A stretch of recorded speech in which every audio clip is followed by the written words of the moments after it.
gustar la pregunta, pero me imagino que me has quedado una contestación coherente. ¿Por qué esta especialidad de la fotografía ha sido pisoteada tantas veces en este país?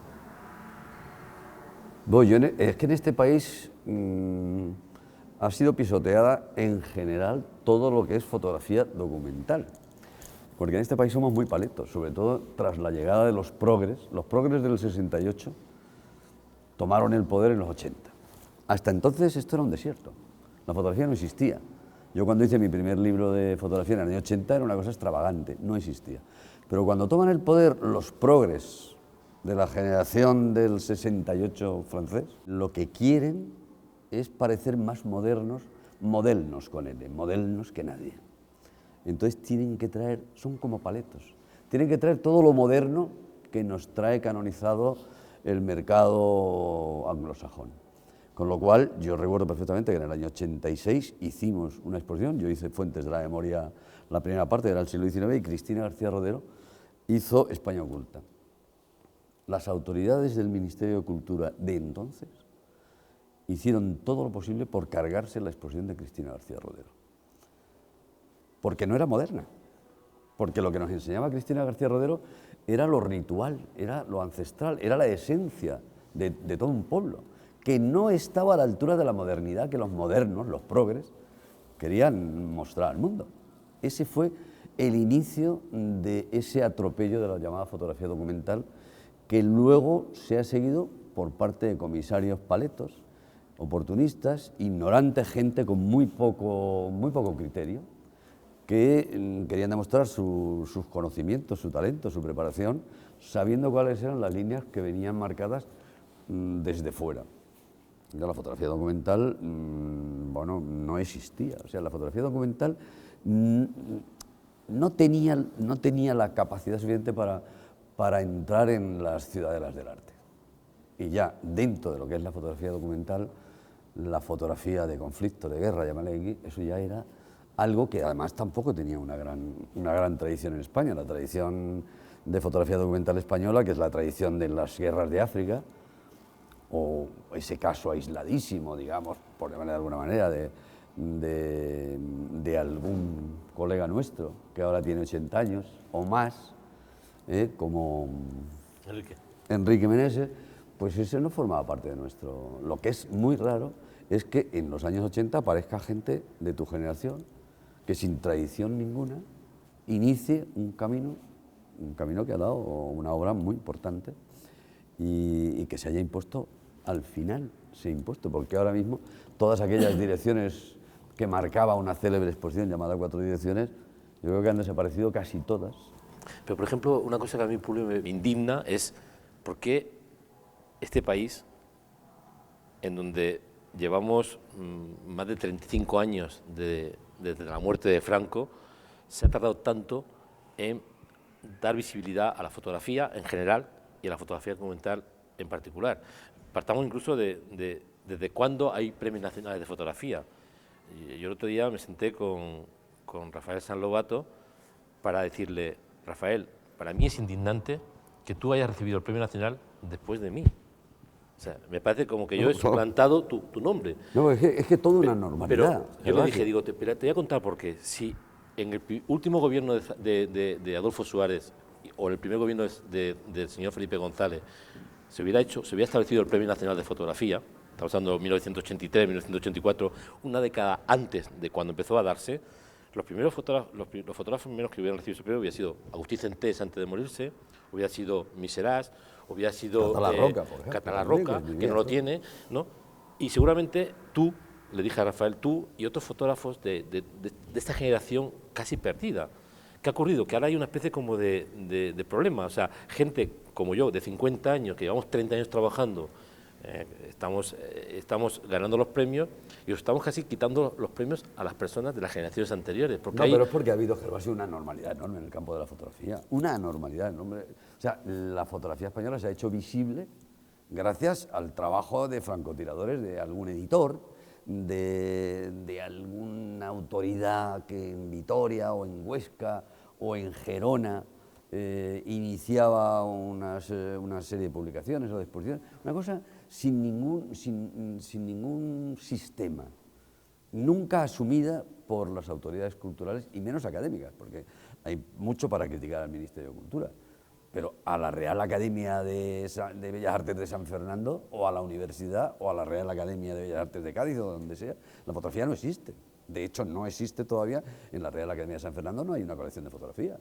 Es que te voy a contar una anécdota. Cuando Alfonso, el último miembro de la familia Alfonso, que llevan trabajando desde 1890 hasta que se murió en 1984, primer académico de Bellas Artes, dona su archivo a la Academia de Bellas Artes, los académicos dicen, ¿y para qué queremos esto? ¿Dónde lo vamos a meter? Pero después el Estado tuvo que comprar ese archivo por 84 millones de pesetas.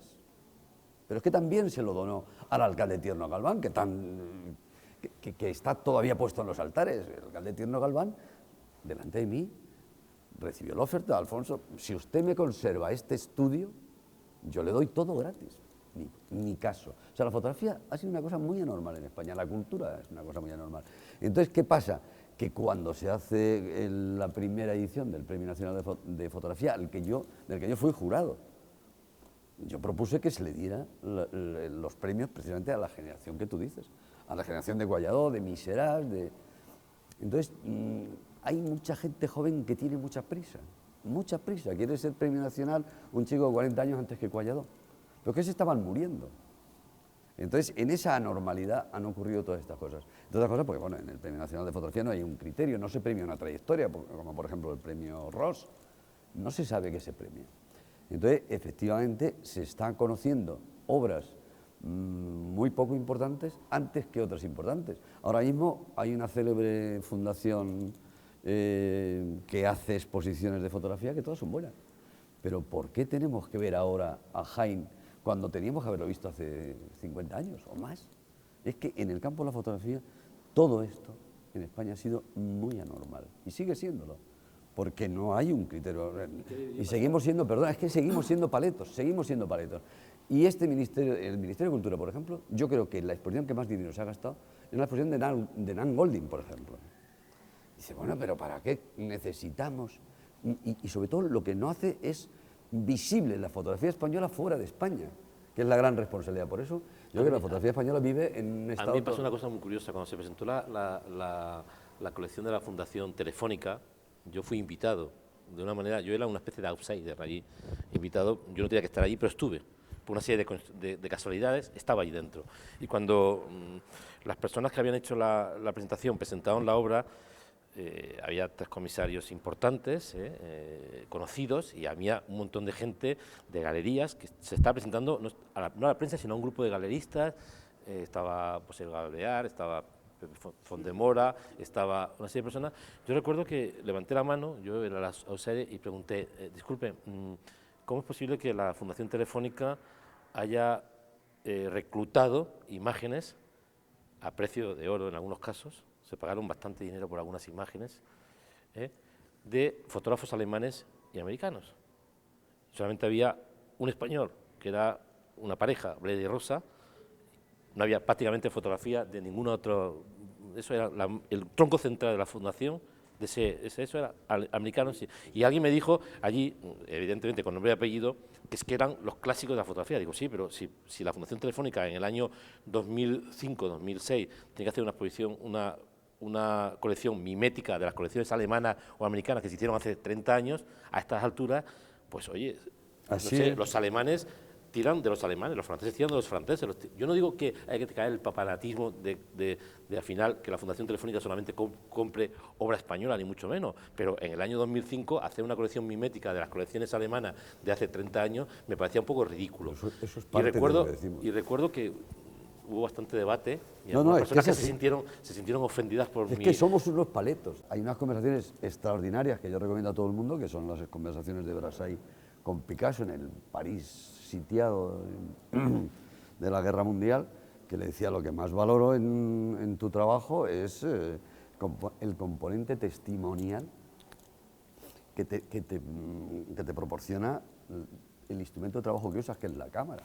Lo decía Picasso a Brassai, y todos los grandes fotógrafos del mundo lo han dicho. O sea que lo que pasa es que ha habido una corriente nacida a la sombra del posmodernismo de 4 señoritos ideológicos, pienso yo, que sabían inglés y han venido de Londres y de Estados Unidos trayendo la buena nueva de la fotografía no fotográfica, de la fotografía llamada creativa, de la fotografía que hay que explicarle a la gente, que necesita un diccionario para ver, que durante mucho tiempo, durante estos últimos años, ha sido, digamos, la fotografía oficialista en España. Y de esa fotografía no queda nada, de esa fotografía queda, de la fotografía de los paisajes interiores que hablábamos antes, pues queda Chema Madoz. ¿Por qué? Porque Chema Madoz tiene unos paisajes interiores muy interesantes, muy ricos. Entonces yo creo que en la fotografía cabe todo, lo decía Baroja en la literatura. En la novela cabe todo, cabe la fascinación, cabe la sorpresa, cabe la narración, cabe la invención, cabe todo. Ahora, ¿qué todo? En fotografía los clásicos lo han dicho, yo creo que es muy sencillo. Hay 2 tipos de fotografía, la fotografía que nace de los paisajes interiores del fotógrafo, la que nace de los paisajes exteriores. ¿Qué fotografía nos muestran los fotógrafos documentales y fotógrafos como Gervasio? La realidad exterior. Los otros, los pictorialistas, los que dependen de los pictorialistas, lo que nos han mostrado es que para que una fotografía sea buena tiene que mostrarnos una realidad exquisita, como ellos dicen. Todas las realidades no son exquisitas y cualquier fotógrafo, cualquier pintor ha hecho del rincón más humilde de la realidad, ha conseguido una imagen que es una obra de arte. Y luego en fotografía además cabe la sorpresa, cosas que en otros lenguajes no caben. Me interesa eso fundamentalmente porque además es lo que diferencia la fotografía de otros lenguajes. ¿Qué debería hacer el Estado español, el Ministerio, que ya no es de Cultura, sino de Educación, Cultura y Deporte, para empezar de cero, reivindicando la fotografía como uno de los artes del arte estelar de nuestra sociedad? Yo creo que eso no lo va a conseguir el Ministerio. Yo creo que eso lo estamos consiguiendo nosotros. Eso lo estamos consiguiendo los fotógrafos trabajando, los historiadores, los editores. La sociedad va siempre delante de las autoridades, va siempre delante. O sea, yo creo que los ministerios de cultura y las consejerías de cultura van a hacer caso a la fotografía cuando vean que la fotografía tiene un impacto social grande. Ahora mismo a mí me decía en una de mis exposiciones hace poco un consejero de cultura, decía, bueno, si es que esto de la fotografía está muy bien, porque es que nos cuesta bastante barato y trae a muchísima gente. Y eso está haciendo que ahora mismo haya en España muchas salas de exposición de fotografía. Y que con el trabajo que estáis haciendo, a mí yo luego te quería hacer una pregunta que no quiero que te escapes, con el trabajo que estáis haciendo todos, fotógrafos, repito, editores, gente, galeristas, es como la fotografía va a salir. Porque, hombre, yo llevo años reivindicando un Centro Nacional de Fotografía. Supuestamente este va a ser el Centro Nacional de Artes Visuales. Este va a ser un Centro Nacional de Fotografía de esta tabacalera. No, no de fotografía, iba a ser Artes visuales. De artes visuales. Bueno, pero podría haberlo serlo, y puede serlo. Y puede serlo. Hombre, si no se hubiese gastado el dinero en aeropuertos, pues posiblemente esto sería ya ese centro.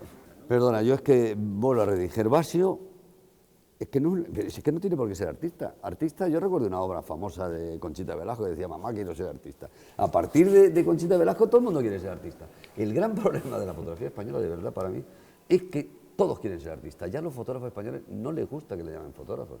No te voy a citar nombres, pero seguro que en vuestra cabeza hay ahora mismo muchas personas a las que si les llama fotógrafos se sienten insultados. Son artistas.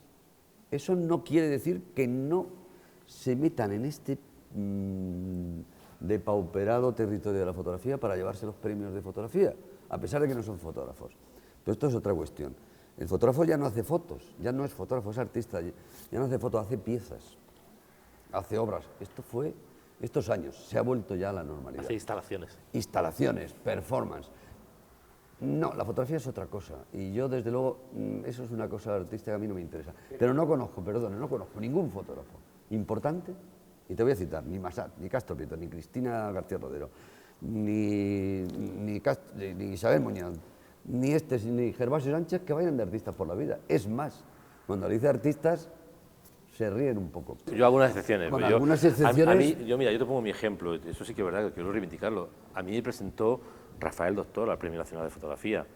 Incluso Rafael Doctor me permitió presentar mi trabajo de Desaparecidos. Sí, pero eso son excepciones, Gervasio. Sí, justamente. ¿No? Y aún más, lo más sorprendente es que Rafael Doctor consiguió algo curioso, consiguió que a mí me dicen el Premio Nacional de Fotografía de manera por unanimidad. Y toda la gente que había en el jurado era gente del arte.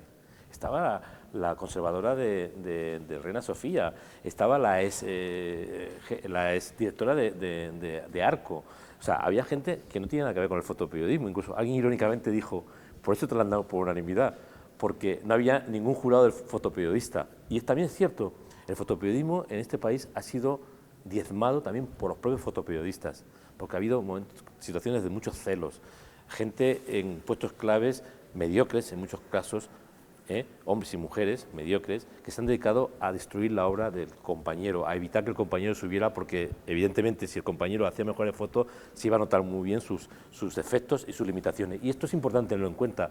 Muchos de los problemas que hay en el mundo del fotoperiodismo es por culpa de los propios fotoperiodistas. ¿Estás de acuerdo con esto, Sí, Publio? pero yo quería insistir en una cosa, perdona, y es decir, los llamados artistas de la fotografía, los fotógrafos creativos, que invalidaban cualquier tipo de fotografía que se hiciera, como ellos decían, por motivos alimenticios. Creo que esa es la palabra. Entonces el otro día yo soy muy amigo de Julio López Hernández, que creo que es el mejor escultor figurativo que hay en España, y estábamos hablando, porque él ha hecho un vídeo en el que se mostraba un poco el análisis de una de sus últimas obras, que es lo que yo te quería preguntar. Los que hacen trabajos no alimentarios, digo, bueno, de alguna cosa tenéis que vivir, porque es en el fondo lo primero que late en la obra de arte o lo que llama, la obra creativa, es de qué vive el señor que hace esta obra, cómo vive, de qué vive. Dice, bueno, no, pues que al final apelaban al coleccionismo, pero al coleccionismo público.